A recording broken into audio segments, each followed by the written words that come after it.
You're on the clock with Tyler Jennings and Jared Perkins, a Prospects Live podcast for everything MLB draft related. Join us as we discuss the biggest stories from college and high school baseball, bring you interviews from your favorite draft prospects, and break down live looks with Prospects Live analysis across the nation. Get ready, because you're on the clock with Tyler Jennings and Jared Perkins. Alrighty, welcome to another episode of On the Clock by Prospects Live. I'm Jared, that's Tyler. We have a very special guest today with us, head coach Jay Johnson of the LSU Tigers. Coach, how are you doing today? Doing great. Good to be on with you guys. Yeah, we're really excited to have you join us. I have tons of questions to go through. But the first question I always ask our guests, just give a little bit of background of yourself. I know most people know who you are at this point, but just kind of your journey through amateur baseball and how you got to where you are today. Yeah, I think the best blessing I had is I grew up in the house of a really successful coach. My dad was a great high school football coach, high school track coach, didn't lose in track for like 10 years. So the bar was always really, really high. And, grew up in a small town, played football, basketball, baseball, and ran track throughout high school. Really had to go to junior college, learn how to play baseball, to be frank. And it was a good experience. Went to Point Loma Nazarene University in San Diego. And really, once I got done playing, like for me, like finishing a college career, like that was like the moon for me. I was very proud of that and knew I wasn't going to be a Major League Baseball player or anything like that. And immediately got into coaching and started coaching there and was an assistant, was very lucky.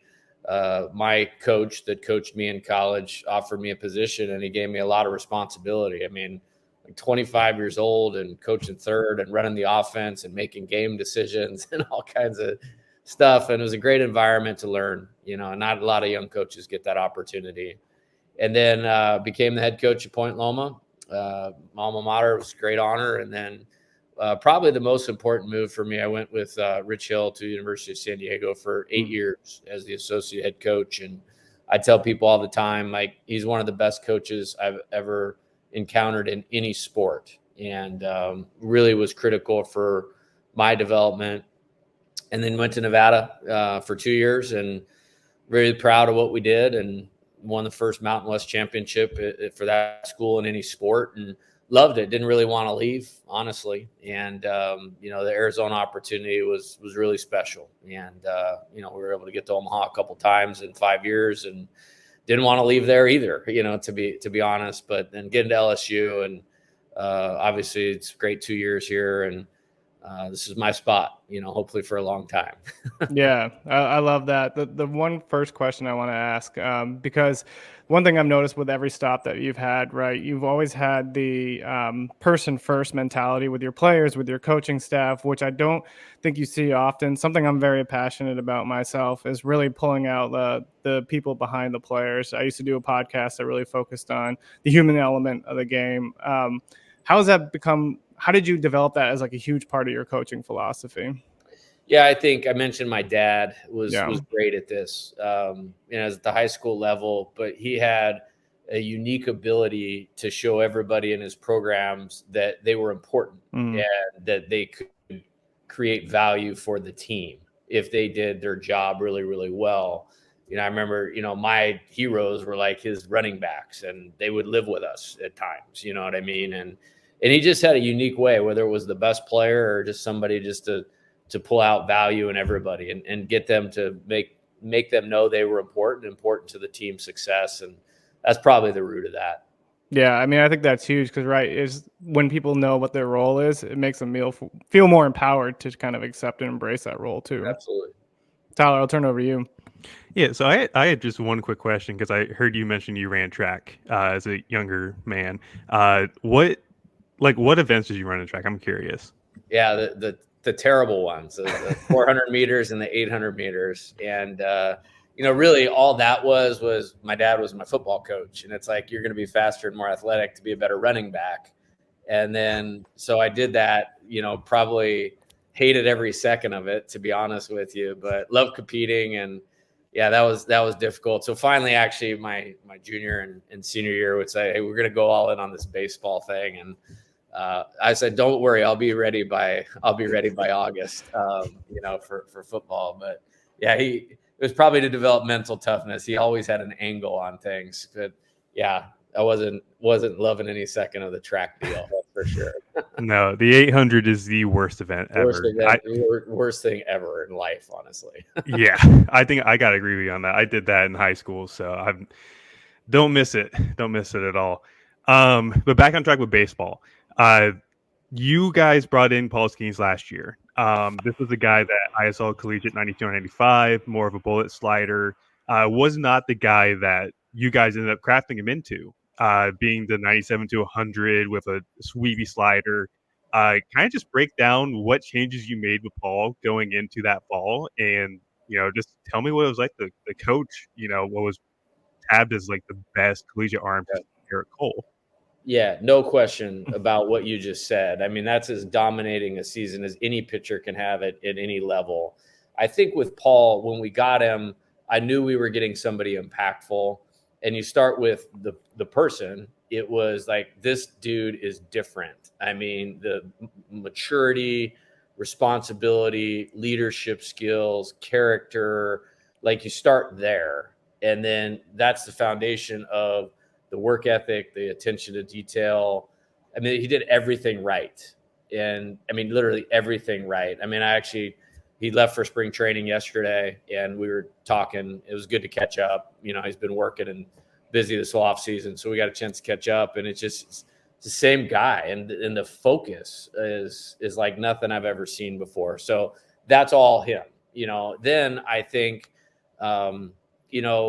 it wasn't really by design because we totally planned on him hitting at the outset.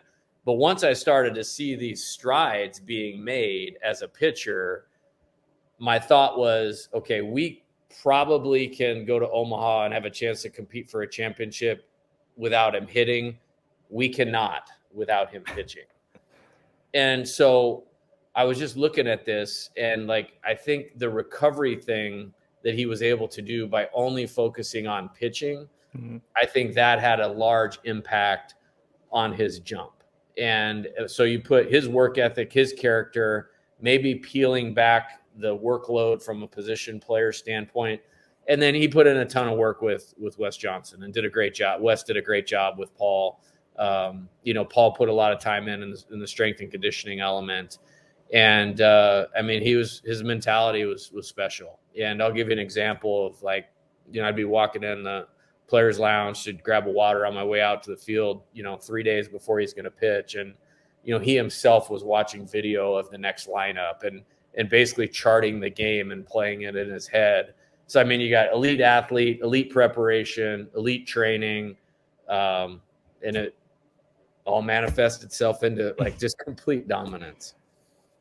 No, you nailed it on the head. And I noticed too when I saw him in South Carolina, I think it was the first weekend of April, just warming up, he had the routine where he was on one side of the rubber and then he went to the next. Was that something that he planned on doing coming into the year, or was that something that you guys suggested to him? Yeah, that, like I said, he just had this unique ability he would go out and strike out 12 in 6 innings and 2 hits or 3 hits, maybe a run, maybe.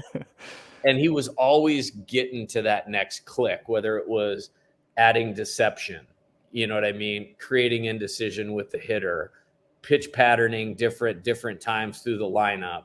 It was just a different brain relative to that. We were having a conversation yesterday just about positioning our defense. It was there was positioning and then there was positioning when Paul pitched because it was completely different things. I mean, just the impact is enormous. Yeah. I mean, I think about a guy like Alex Gordon with the Royals. I worked for the Royals for a while, so I use that example. But it's that kind of mentality, too, trickles down through the entire clubhouse, No right? question. I mean, you have a guy who's going to be a leader. He's going to be an absolute example for everybody else there.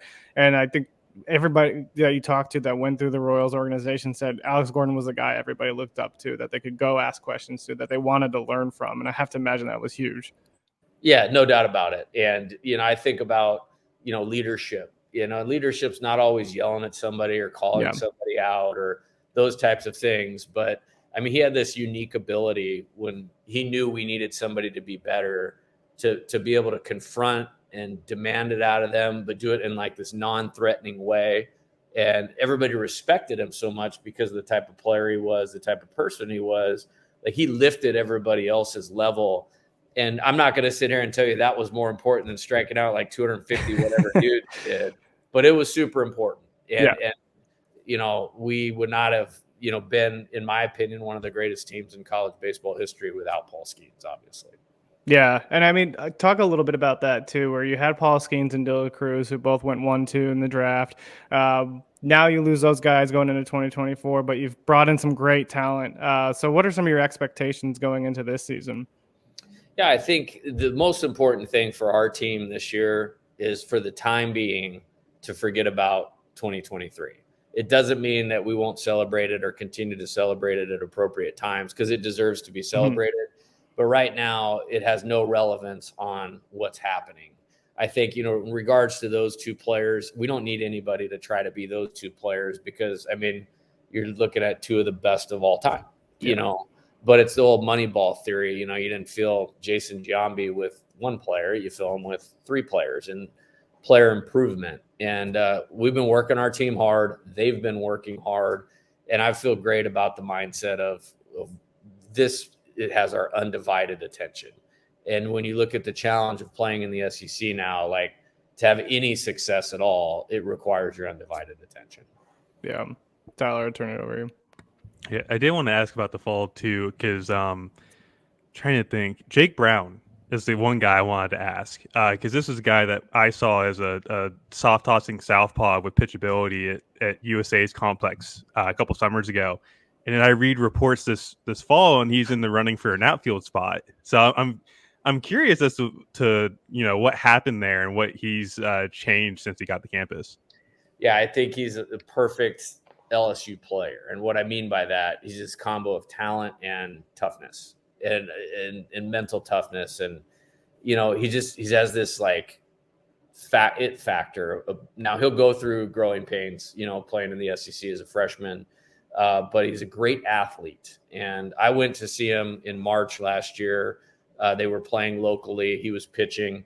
We knew we were going to fight the draft a little bit with him as a pitcher.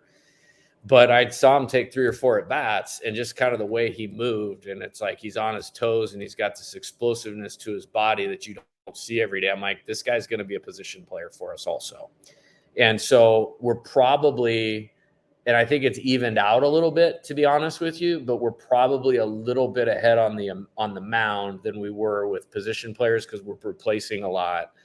And he just provides a real explosive dynamic. He's an elite outfielder, like elite outfielder. He'll be the center fielder here at some point, no question about that.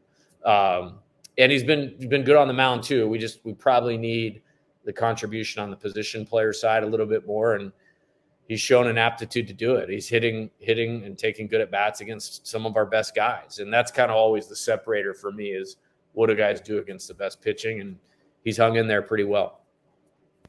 Awesome. And you talk about the pitching. Thatcher Hurts added like 15 pounds of muscle this offseason. You brought in Luke Holman, Justin Lower from Xavier. And there's a couple other guys that have popped up too. Kind of just break down the pitching for us, if you don't mind. Like, who stood out to you this fall, and what's the outlook for this upcoming season? Yeah, I think it's a deep staff. When we got here, doing everything by design, like that was the area of the program like we needed the most help in, no question about that. And, Coach Maneri, was great when I met with him. It's like, you're going to have to go to work here, on this part of things. And so that kind of manifested itself into last year's staff, where we had 4 pretty significant injuries to key guys, and we're still able to win the national championship, and that was because of the depth of that staff.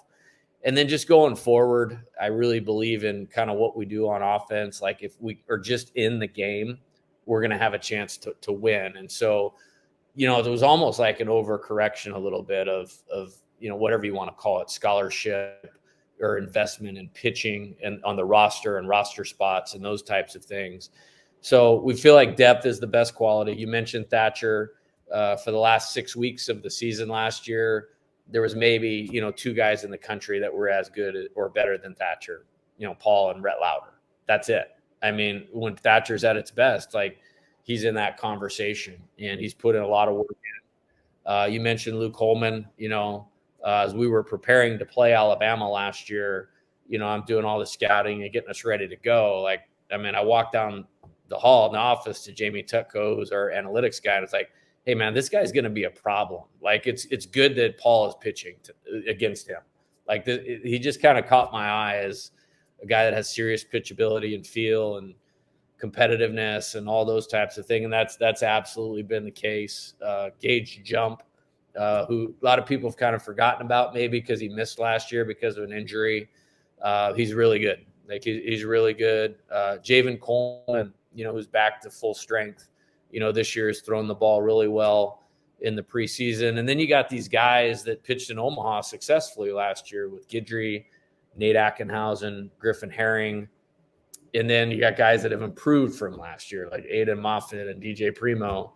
And then the new guys, Cam Johnson, Kate Anderson are going to be really good. And I'm sure I'm leaving somebody out in there. But we really went hard at trying to develop a deep staff. And I think I feel good about it right now.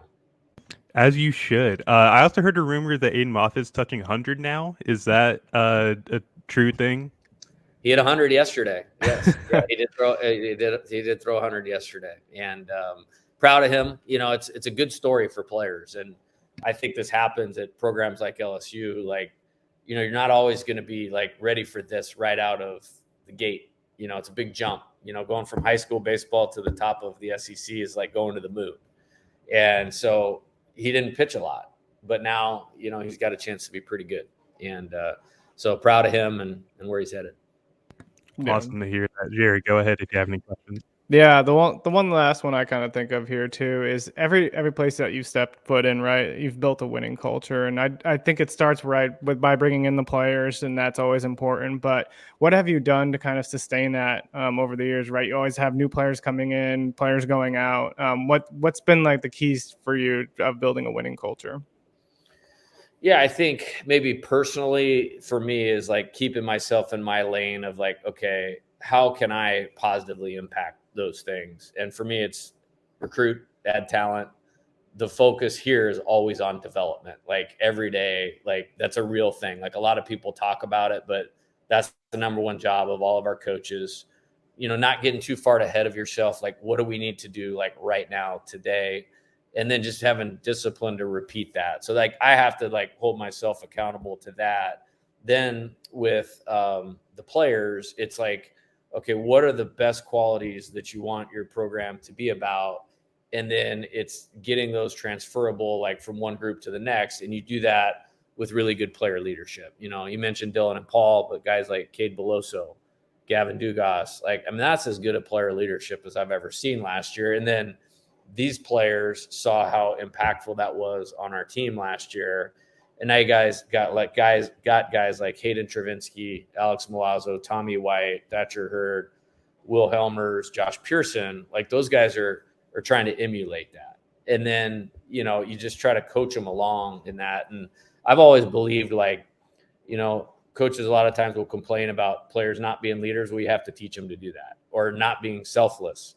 We have to teach them to do that. Like, they don't come in like with any background on that. And if you do get some background, we're very lucky, but you have to make that like part of their development.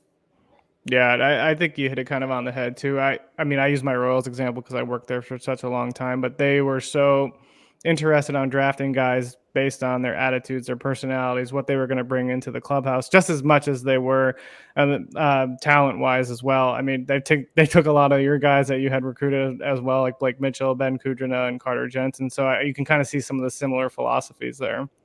Yeah, no doubt. Yeah, they've crushed me since I've been here. That's for darn sure. And I didn't recruit, Carter or Ben. Yeah, I tried to save them right before the draft, like right when I took the job, but I'm sure they're doing well because I know they're plenty talented. So. Yeah.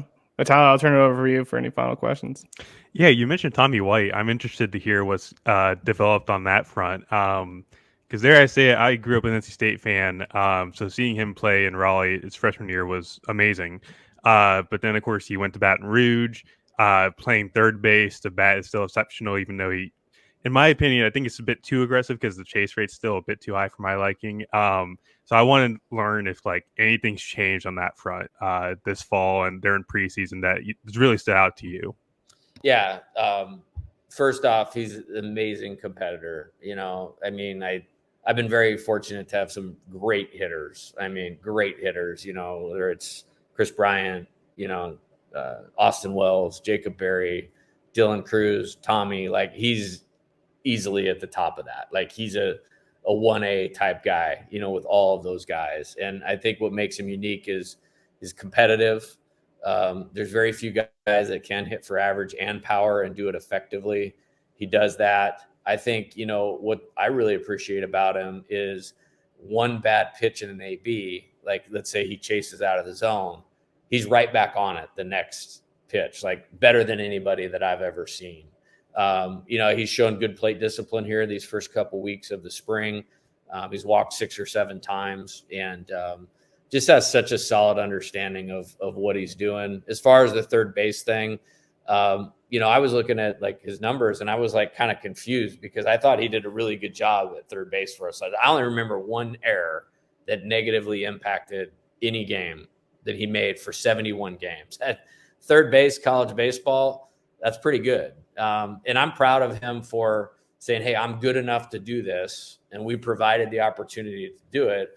And then we worked really hard. Like he worked really hard. That development piece of last fall was big and he's got a lot of pride in it. He's such a good competitor. Like, and the best players I've had, they all have that. Like what's the next, like we're talking about Paul, what's the next layer? He's gone and gotten that. And I think we'll continue to see that this spring. That's awesome to hear. Jared, last thing for you. Let's go ahead and do you want to do like a little on the clock segment with Jay here? Do you want to do rapid fire? Yeah, we can if you want. I'll let you go for it. Okay, cool. Go ahead and fire up the graphics, sir. All right.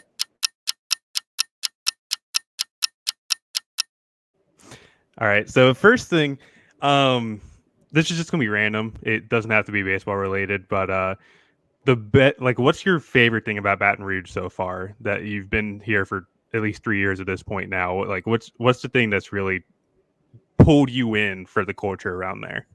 Yeah, this stadium. This stadium in a close game where we have a rally going. Like this is the best this is the best thing about this place is this ballpark and the fans that come into this ballpark and support our team. Awesome. Favorite moment, it doesn't have to be LSU, could be Nevada, Arizona, but like favorite coaching moment that you've had? Yeah, national championship. And it's but I've been very blessed. There's so many good ones. I remember my very first weekend as a Division I assistant coach at San Diego. We swept Texas after they'd won the national championship. And I remember Coach Hill walking in after. He's like, hey, just so you know, it doesn't always go like this. And I think we got killed by like UC Riverside on Tuesday after that. And but yeah, I've been very lucky at every stop. Going to Omaha twice at Arizona. First year, we were picked to finish 10th out of 11 in the Pac-12, and we made it to Omaha. Like that was a great thing. Winning the Super Regional in Tucson in 21 against Ole Miss. That's always one that stands out. Winning the championship at Nevada. That was a great team. Like I don't know how we didn't get into the NCAA tournament. That's still. I was bitter about that too. That is still like the most.